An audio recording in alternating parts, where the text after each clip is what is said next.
ikiganiro gusenga guhindura ibintu. Jewe ndakibashikiriza nkaba nitwa Pasteur Nduwimana Joseph.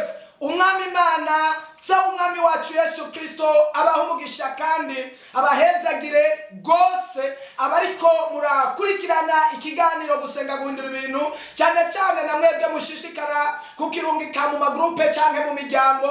Imana data wa twese ibahe umugisha mwinshi cyane. Twagomba rero dusangire ijambo ry'Imana twariko turasangira ejo, n'ubundi niryo tugiye gusangira. Turabandanya kuvuga kuri ryo. Ni ijambo ry'Imana dusoma hariya muri Nehemiya gice cyaho cya 2 umurongo wa 20. Reka dusubire dusome tubandanye mu izina ry'umwami wacu Yesu. Nanje ndabishura nti Imana yo mu ijuru nizotuma bikunda. Imana nishimwe. Uyu yari Nehemiya. Nehemiya yari mu bihe bigoye kandi bikomeye kandi byo gusuzugurwa, byo gukengerwa mu buryo bukomeye. Iyo usomye hoho amajambo usanga hariho abantu bamuhagurukiye kandi bari mu migwi 4 bamugwanya bamutitura gushika aho ugeze mu gice cya 4 bamusuzugura mu nyubako yari karubaka, bavuga yuko ibikorwa byiwe ari byagoyigoye imbere n'imbwa ihagaze ku ruzitiro bariko barubaka,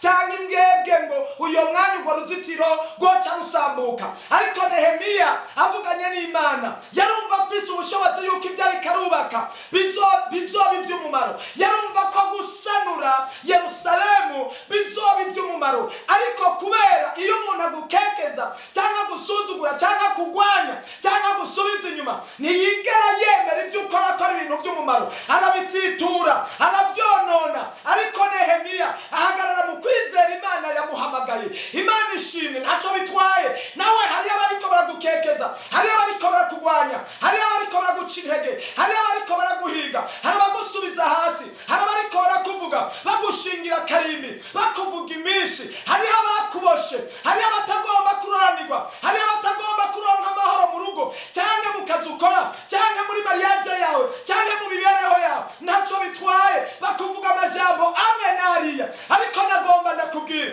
hagarara kuri ijambo Nehemiya yahagazeko, aravuga ngo Imana yo mu ijuru haleluya nizotuma bikunda. Nagomba ndakwibutsa irindi jambo Dawidi yavuze ngo abizigiye Uhoraho. Imana ishimwe, Imana ishimwe ngo bameze nk'umusozi Siyoni udashobora kunyiganyizwa. Birashoboka yuko abantu bafise imigambi yo kukunyiganyiza, ariko Imana yo mu ijuru yamiri hafi y'abayizeye, y'abayubaha, y'abayisenga, y'abahamagara. Nico gituma Yesu yavuze ngo mpamagara nanje ndakwitaba, robo sike bene time tuta ndakwereke ibyikinze. Aravuga ngo Imana yo mu ijuru haleluya haleluya nizotuma bikunda. Nagomba ndakubwira ijambo ryarambwiye ngo abizigiye abantu baravumwe. Reka kwizigira abantu, izigera Imana yo mu ijuru. Ndakubarira ngo izotuma bikunda. Iyakuremye, iyakubumbye, iyagusizeho izotuma bikunda.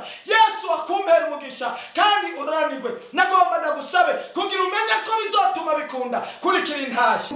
Jana ingwa imyaka 8 ukuri merewe nabi cyane, ariko Imana yarangiriye ibitangaza n'akari gasigaye kanyuma kuko amazi Imana yambwiye mu ijoro ko ari bo bandoze. Amazi yaransesetsemo, murabona ingene ngana ndisoba ko kandi umuntu guze amazi. Ariko wagatanu pastor yatanguye gusenga nza gusinzira, nakanguwe nuko nisovye, ariko ndasenga. Imana ikinkorera ibitangaza bimeze gute mwibaza? Umwana yaciye ahera saa 9 n'iminota 3 yituma. Haleluya!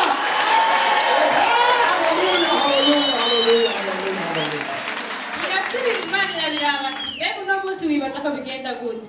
Reka ndakwereka abanyarwanda kumwoza ingene bigenda. Uronka icyo uja kubwira ishengero n'utizeye kugira ngo yizere ko azokiza.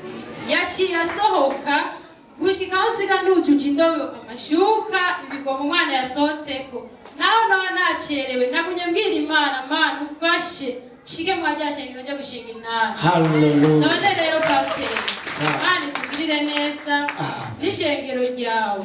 Nosaba ko nsabira imigisha n'imihezagiro nkava imwaro nkazoza kwegera ngasengera kuri no rushengero. Haleluya. hama wa muririmbyi yavuga ati nikitakibyomba nagushobora naguterura. Jewe ikintu cya mbere cy'ikado novuga ndaguhaye imbere y'ishengero n'Imana. Ndakugabiye iki kibondo nyene wakicije. Kurikire. Ikagukurikire.